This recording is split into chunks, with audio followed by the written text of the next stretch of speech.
साथियों जोहार, जय मूल निवासी, जय यीशु मसीह की सब सुने मेहनत की। आज के इस लाइव वीडियो में मैं आप सभी का स्वागत करता हूं। आप इस वीडियो को आखिरी तक देखें, सुने और समझें। सब्सक्राइब जरूर करें, शेयर जरूर करें। आज मैं संविधान के गणतंत्र दिवस जो हमने 26 जनवरी को मनाया, उसके बारे में आप सभी को जानकारी साझा करना चाहता हूं।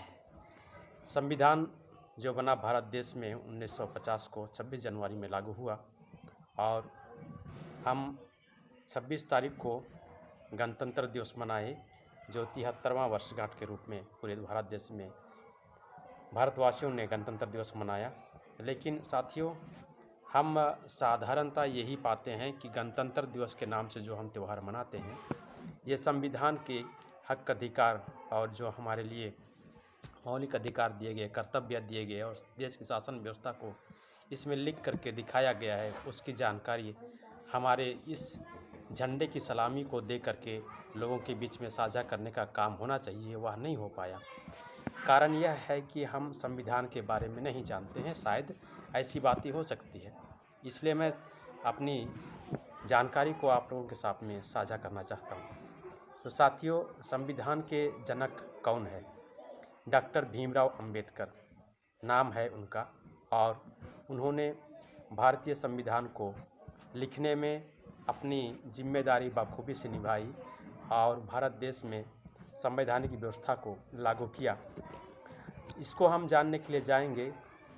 संविधान सभा में जाने के लिए इसमें चुनाव की प्रक्रिया होती थी और वो चुनाव की प्रक्रिया जो संपन्न हुई वो 1946 को संपन्न हुई और जो चुनाव हुआ उसकी घोषणा 20 जुलाई 1946 को परिणाम की घोषणा की गई और डॉक्टर बाबा साहब अम्बेडकर संविधान सभा में जाने सके। लेकिन एक साल के बाद में 30 अगस्त 1947 को डॉक्टर बाबा साहब अम्बेडकर को ड्राफ्टिंग कमेटी के प्रारूप समिति का सदस्य और अध्यक्ष के रूप में चुना गया।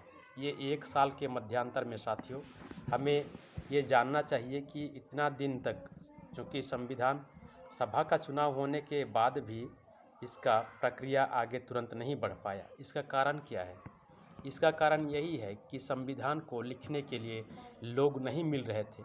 इसके लिए भी बहुत ही मशक्क़त करना पड़ा कि किस व्यक्ति को हम सौंपे जिसके माध्यम से संविधान लिखा जा सके, जिसमें समता, स्वतंत्रता, न्याय और बंधुता की भावना से ओतप्रोत होकर सभी लोगों को हक, अधिकार और न्याय मिल सके। डॉक्टर भीमराव अंबेडकर को संविधान में ड्राफ्टिंग समिति का अध्यक्ष नहीं बनाए जाने के कारण ये समय लिया एक साल का। लेकिन जब डॉक्टर भीमराव अंबेडकर संविधान लिखने के लिए तैयार हो गए और उन्होंने संविधान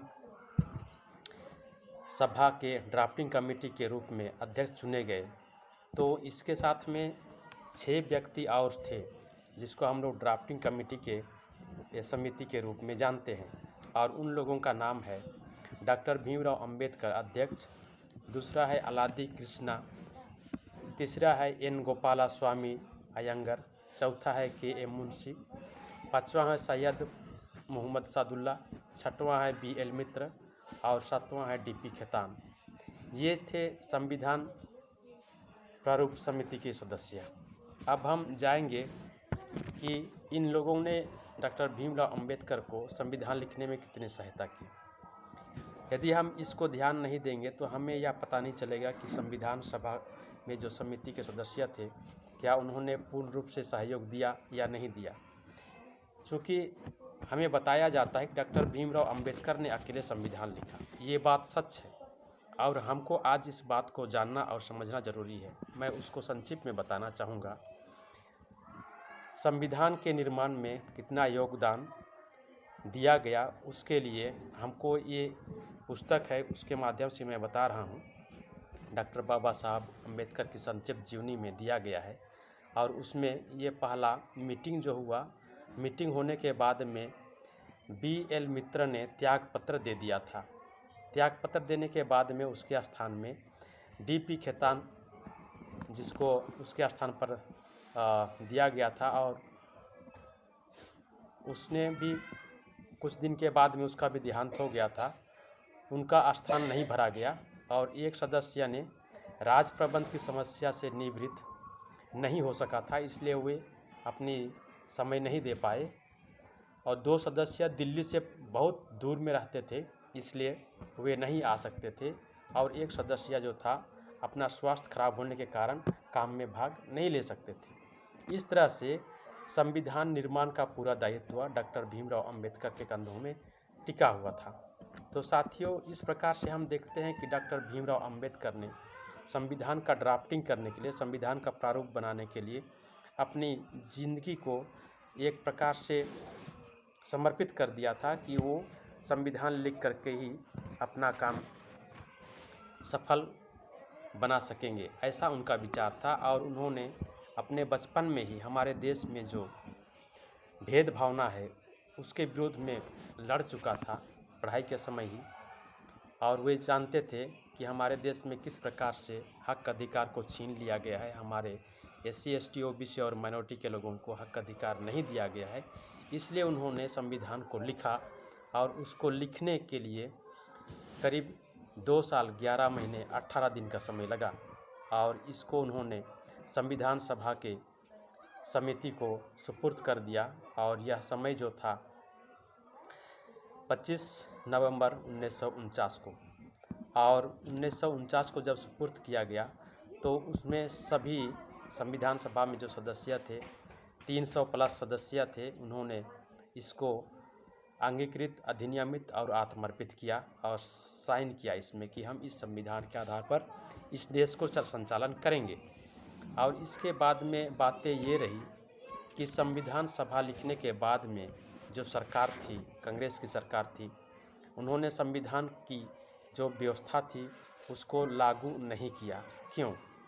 इसके पीछे कारण बहुत सारी है। इसको हम समझना चाहेंगे तो हमको संविधान पढ़ना पड़ेगा और इसकी ऐतिहासिक जानकारी हमें रखना बहुत ज़रूरी है। तो साथियों, मैं आगे की बात बताना चाह रहा हूँ कि संविधान दिवस तो हम मनाए, लेकिन हमारे लिए जो हक अधिकार संविधान में दिया गया है वो आज तक प्रयोग में नहीं लाया जा सका है, क्योंकि इस देश में अभी तक संविधान के अनुसार शासन व्यवस्था नहीं चल रहा है। इसको आज हमें समझना है, क्योंकि संविधान के चलते आज हम देश में शिक्षा पा रहे हैं, संविधान के चलते आज हम नौकरी कर रहे हैं, संविधान के चलते आज हम वोट कर पा रहे हैं, संविधान के चलते आज हम नौकरी पा रहे हैं। और आरक्षण की व्यवस्था हमारे लिए है, उसको हम SC ST OBC और माइनॉरिटी का जो संख्या है, संख्या के आधार पर हमारे लिए आरक्षण दिया गया है, उसके अनुसार आज हम नौकरी पा रहे हैं। लेकिन फिर भी ये वास्तविक रूप से आरक्षण हमारे लिए उपयुक्त नहीं हो पा रहा है, क्योंकि जो ऊपर शासन करने वाले लोग हैं वे हमारे SC ST OBC और माइनॉरिटी के लोगों को सरकारी पहले और दूसरे दर्जे की नौकरी हैं उसमें अभी तक नहीं जाने दे रहे हैं। बहुत ही कम हमारे लोग उसमें गए हैं। लेकिन साथियों, मैं जो ये बोल रहा हूँ, ये बोलने का अधिकार भी हमको संविधान ने ही दिया है। और हम जो बोल रहे हैं ये अनुच्छेद 19 के आधार पर बोल रहे हैं। ये सबको बोलने का हक अधिकार है। जैसे हम सबों को वोट देने का अधिकार है, उसी प्रकार हमको बोलने का अधिकार है। तो साथियों, अनुच्छेद 19 के आधार पर मैं बोल रहा हूँ। मैं समिति बनाने के लिए कर सकता हूँ, काम कर सकता हूँ, मैं बैठकी बैठाने के लिए काम कर सकता हूँ, मैं देश में जो गलत बात काम हो रही है सरकार के द्वारा उस पर मैं टीका टिप्पणी कर सकता हूँ।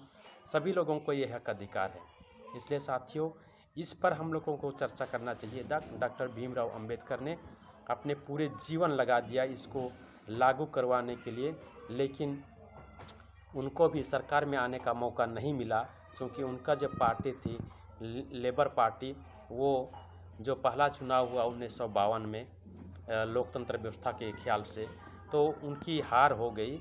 और हार जाने के बाद में उसको विपक्ष में बैठना पड़ा। लेकिन फिर भी वे जो पक्ष विपक्ष का तौर तरीका कानून बनाए थे वो भी आज नहीं दिखाई दे रहा है। आज 73 साल बीत गए, लेकिन भी आज हमारे देश में इस संविधान को संपूर्ण रूप से लागू करने में सरकार विफल रही है। और आज तो संविधान को हम देखेंगे तो एक प्रकार से ये ख़त्म होने के कगार पर पहुंच गया है। हमें इस बात को भली भांति समझना है। तो साथियों, आज मैं इतने ही बातें आप लोगों के पास रखना चाहूँगा। और हम जो संविधान निर्माता हैं उनकी जय जयकार करने के सिवा उनकी अधूरी कामों को पूरा करने में प्रयास रहना चाहिए, हमारा जीवन को उसमें आगे बढ़ाना चाहिए, तब जा कर के हमारे देश में हम अपने लोगों का उत्थान कर पाएंगे। सबों को जोहार। जय मूल निवासी। धन्यवाद। जय संविधान।